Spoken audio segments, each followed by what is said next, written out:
Good morning. Welcome to Viking Preparedness. I'm Pastor Joe Fox. Just had a weird experience while I was waiting on this camera to load up. There are places on the land here where, because of building structures and things like that, an echo can be produced. And I had a couple chickens over there down a hill, and they were bawking. Bawk, bawk, bawk, bawk, bawk, bawk, bawk. But the way it echoed off these little buildings over here and where they were on the land, it sounded like, if you've ever worked around vehicular radios, things like that, that's what it sounded like coming from right over there. It sounded as if somebody's microphone was off on their, their volume was up on their radio, and they were right down there in the bushes, and I was starting to think, holy goodness, what was that? Wow. Okay. Did you hear that Enrique Tarrio, I don't know how he pronounces his name, was arrested? I guess yesterday? He is the leader, current leader of the Proud Boys. Now, the enemy, still tries to paint Proud Boys as a racist organization, white supremacist organization, and their leader is Enrique Tarrio, a relatively dark-skinned Hispanic, I'm assuming by his name, man. They arrested him in D.C. because the Proud Boys are flowing in for tomorrow. I wanted to talk about that a little bit. Enrique, they're not getting or taking all the good advice they could be, the Proud Boys. And here's something about the Proud Boys. I'm not a Proud Boy. But gang, there's basically two sides in this war that we're in, and they're definitely on our side of that side. No one's going to be perfect. No group is going to be perfect. No one is going to align 100% with you. But they're definitely on our side. And they need better advice. He was in D.C. at the Proud Boys rally. They made a certain hotel their headquarters, they'd all get block rooms there and they'd hang out in the bar at night and stuff. And then that hotel said, we're closed for this thing coming up because we don't want your money, you stinking fascists. It's funny how the left, I'm just going to use the terms left and right, how the left projects onto the right exactly what they are. They call the right fascists. No, the left is fascists. So they closed the hotel so they can't stay there. But, they had other plans. And so Enrique, the last time they were there, a banner was ripped down off of a black church, like that freaking matters. It was a Black Lives Matter banner, and lit on fire. And I guess Enrique had part to do in that. And he admitted, he goes, yeah, I burned the banner. I'll be happy to pay him for it, whatever. Well, they charged him with it. I don't know, destruction of property, misdemeanor charge, and are considering whether or not to charge him with hate crimes. Hate crimes.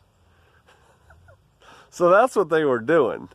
The wheels of justice were spinning. How much stuff has Black Lives Matter and Antifa burned in D.C.? Where's the arrests? So anyway, he left. He came back in. They pulled him over in his car. They arrested him for this misdemeanor. Now, if you get arrested for a misdemeanor, you're going to be out of jail well within 24 hours, unless it's like a Saturday or something. And most of the time in a misdemeanor, they just issue you a citation, right? But they didn't. They took him in. But why he's probably still in jail is they also charged him with felony possession of, my words, pistol weapons magazines.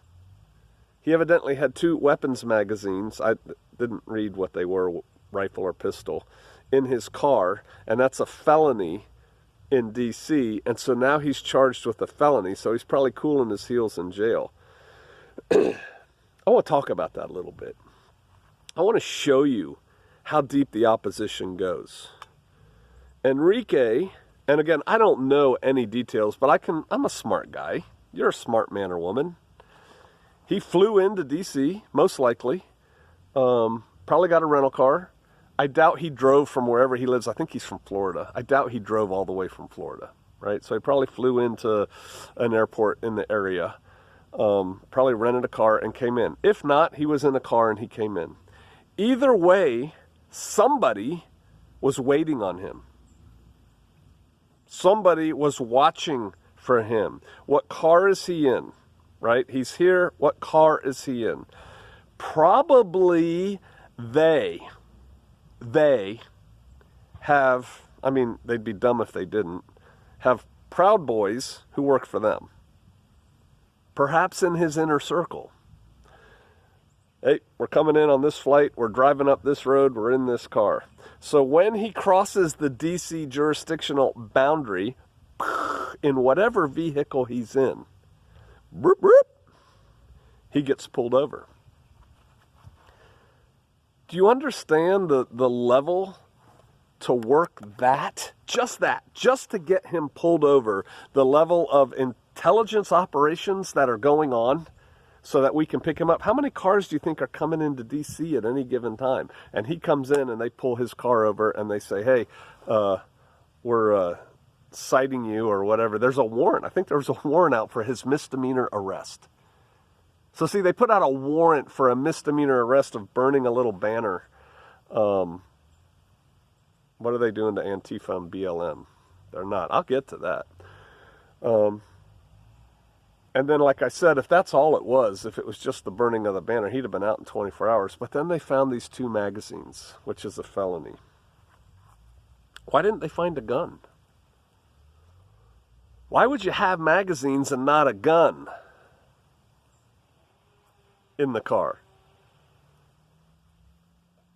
Well, one reason is a gun can be traced and tracked, right? And we can go back and then you got to hide that whole thing to prove that it's his, right?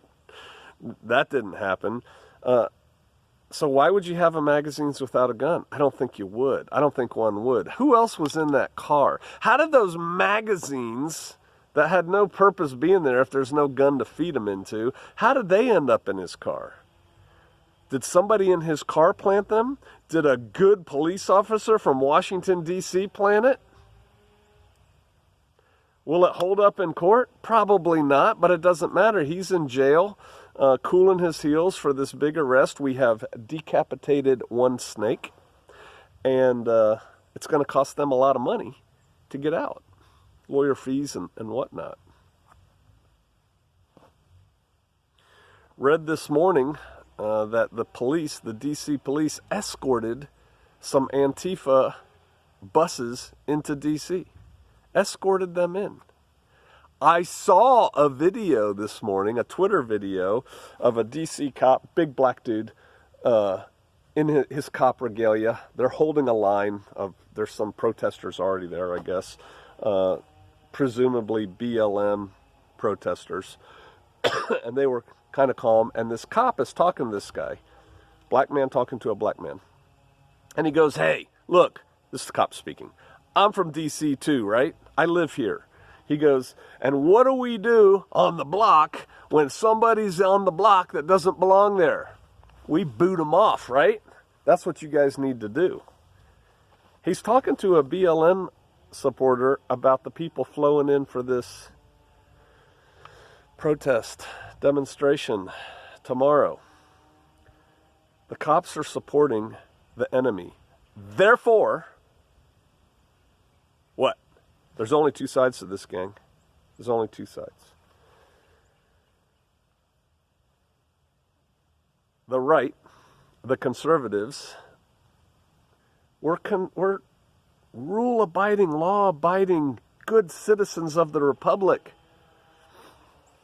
Keep your nose clean. Back the blue.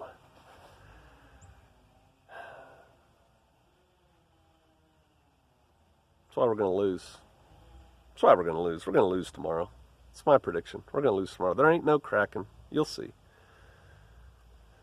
I was in Japan in the 80s. Those people knew and probably still know how to riot. Oh my goodness. We had to drive through the countryside, blah, blah, blah. They may have been rioting against us being there. I don't know what the riot was about. I was only a lieutenant at the time. You're not really fed into that stuff. But the first thing I noticed was the riot police coming in by the bus and truckload. And they're jumping off these trucks, getting ready to do their riot duties, and they look like samurai. They had helmets with visors and visors this way, but visors this way. They had like these padded leather things that hung down like the samurai did. And then they were armored all up. You know, they had like shoulder pads and, you know, arm guard pads and like knuckle gloves and greaves on. And, you know, they were just like chest protectors. They looked like samurai, and big sticks. They all had sticks about as long as a samurai sword, right? And I'm like, wow. And then later I was watching the news. We didn't really see any protesters, but I was watching the local news. And these protesters come in, and they're organized into like 100-person units. You know, maybe it's the unit from Toledo and the unit from, you know, Miami or whatever, you know, Japanese towns though, showing up on buses and stuff. But they had their little organization, and they wore like the bonsai bandanas, you know, red sun with like Japanese characters on it. And they all were organized, and they'd have their songs and their little pep rallies, all these different groups.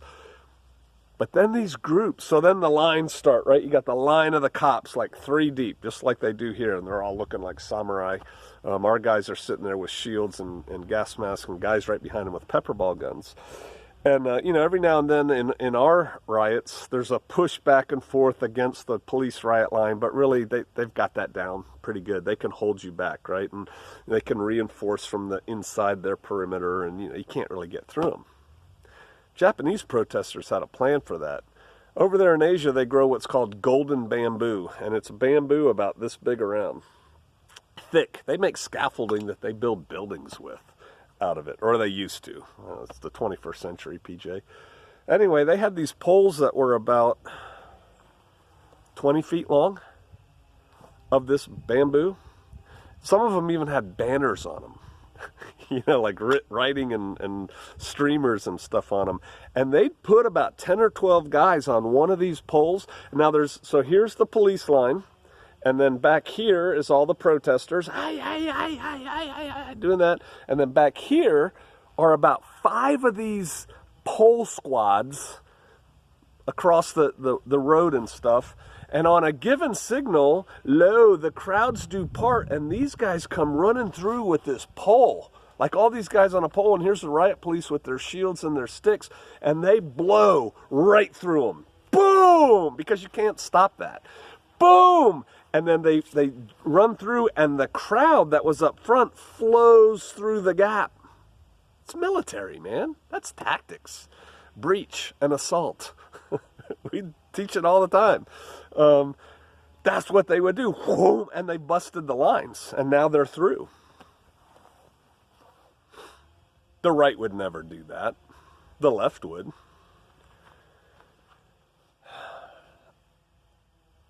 It's going to be interesting to see what happens. But I'm telling you, we are playing by the rules, and they're not. They're voting today in Georgia. So what? If they stole it last time, what makes you think they can't steal it this time? And lo, woe unto us if they emplace Biden-Harris. Because once they control everything, if they stole it now, when they had nominally, 2 sides functioning, see, that's the problem, right? You guys get that. The rhinos are part of the 2 wings of the same bird. They're all against Trump. Trump's outside of the system. He was an anomaly. It blows their mind. They got to get rid of that crap. Once they control the whole kit and caboodle, forget about it. Forget about it. No vote will ever count again. They've taken away the soapbox. You can't say what you want to say where you want to say it. They've taken away the ballot box. You have a republic if you can keep it. All right. I'll see you out there.